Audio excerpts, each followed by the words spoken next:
Okay, so let's go over this test result here.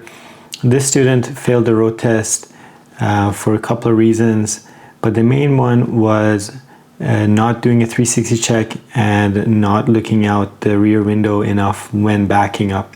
So they came up at the end of the road test, they were going to reverse stall park into the stall, and they were trying to re-line up their knees. They felt like they weren't quite lined up properly. As they were about to back up, the examiner said, "Whoa, stop, there's a car behind you." And that was the end of the road test because the examiner had to pipe in and tell them to stop. And then they wrote, "Remember to 360 check and look out rear window when backing up." So the main reason for the failure was the lack of this skill. Of course, they got marked for other things. So heavy on the brakes, especially on, and I guess it was a hard brake and the examiner couldn't finish their sentence. And then they got marked for C4, which is acceleration, deceleration. So they're looking for smooth acceleration, smooth deceleration.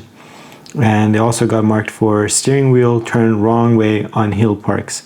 D3, so steering wheel position. And this generally is not enough to cause a failure on the test. The main reason for the failure was the lack of this skill, so 360 checking and looking out rear window when backing up. They also got marked for straight line backing needs work. So when they were backing up beside the curb, perhaps they were wobbly, they were drifting towards the curb or towards the traffic that's on the road, or they also weren't checking behind them just before backing up or looking in the direction of travel. So this is another example of things that the examiner is paying attention to. This is a very common theme I see of students that don't pass the test. They get marked for A4, which is a 360 check, or A6, which is backing up.